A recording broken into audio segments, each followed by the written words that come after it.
Hello and welcome to my living room in Lubbock, Texas. This is my interpersonal communication project for Liberty University, class hser 508, and I'm Justin Rhodes. Next slide. Interpersonal communication labels the kind of communication that happens when people involved talk and listen in ways that maximize the presence of personal, according to Stewart. Next slide.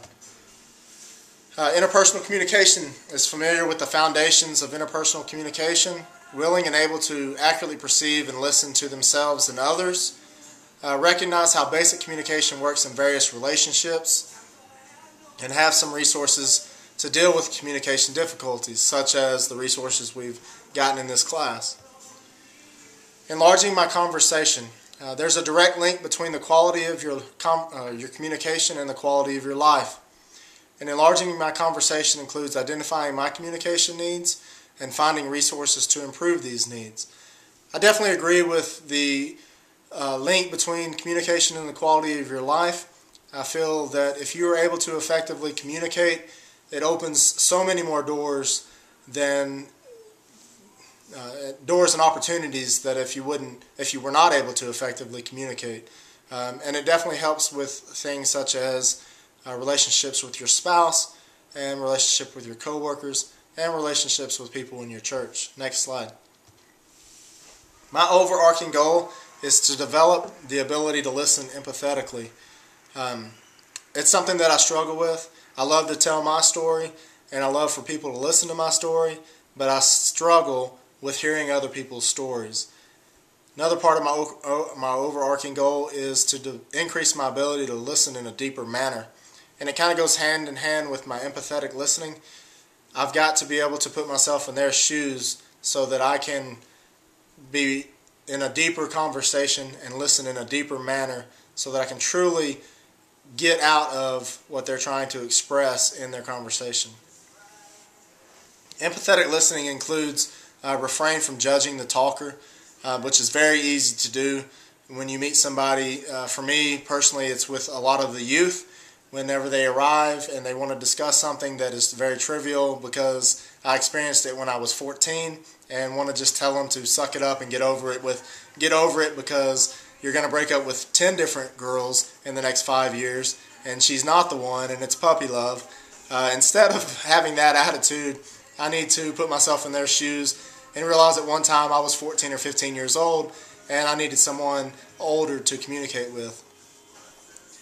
Being aware of the present moment and offer acknowledgement, put myself in their shoes and offer them reassurance.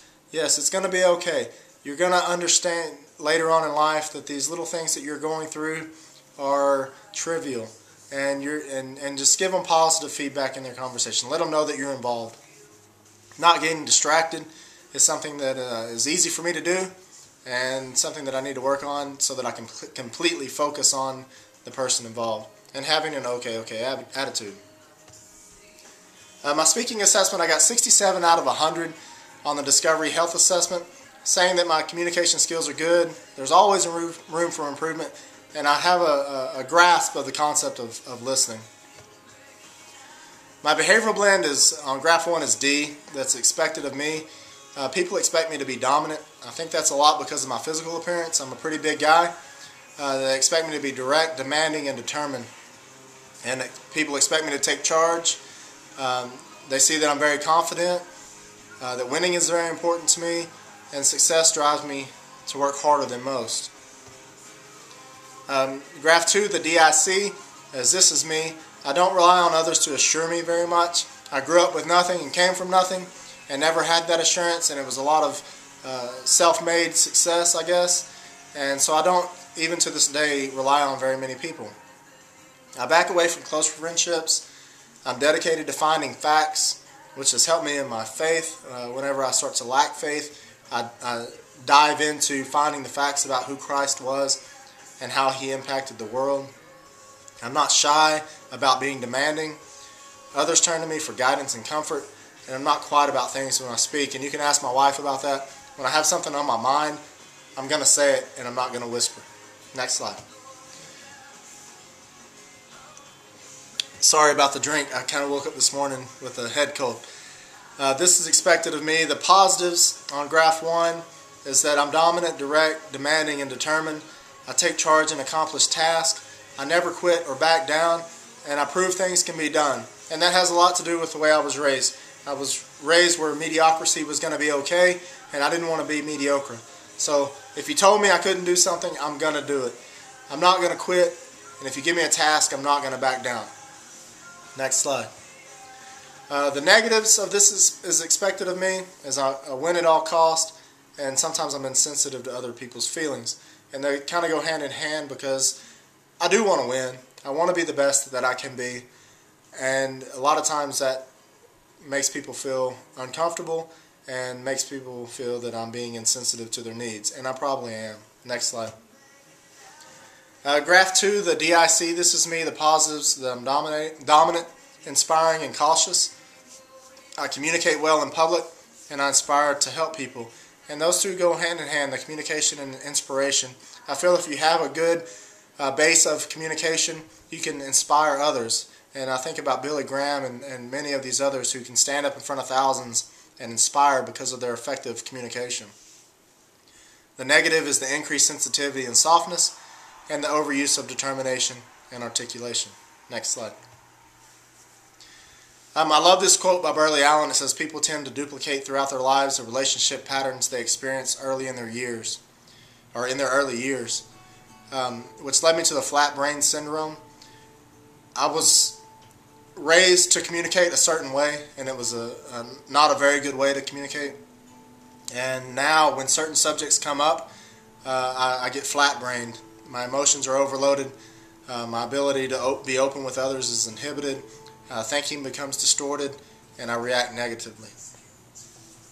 There's internal and external noises. The internal noises are something that I need to work on a personal level. They're like filters, emotions, styles of listening, and the physical. And your external noises are things that you can work on in any situation. That if I know I need to speak to someone and have an effective conversation, I need to be away from loud noises. I need to make sure the room temperature is correct. I need to not be distracted by visual environments, and I don't need to be interrupted. Next slide. My plans for improvement is level 1 listening. Empathetic listening will help eliminate internal and external distractions. If I can truly put myself in that person's shoes, it'll allow me to focus completely on them, and it'll enhance our conversation. Level 1 includes being in the moment, acknowledge and respond, not allowing yourself to be distracted, and paying attention to the speaker and the communication. Next slide. Be open with others, understanding that being open will improve my communication with others, being aware of my body language and how it's making the speaker feel, and understanding that I must be empathetic towards the speaker, and how I respond can determine the outcome of the communication process. We've all spoken with someone that gives you the slump or the turn of the head when you're in the middle of in the middle of a conversation, and that affects the speaker negatively. So if you can be empathetic and really focus on who they are, it allows you to have the right body language and allows the conversation to be enhanced. My references, I use Stewart, Burley, Allen, and Peterson. Really enjoyed this class. It helped me on my spiritual growth as well as my intellectual growth. It was an amazing class. I wish I could take it again, but I'm not going to. Thank you very much, and God bless.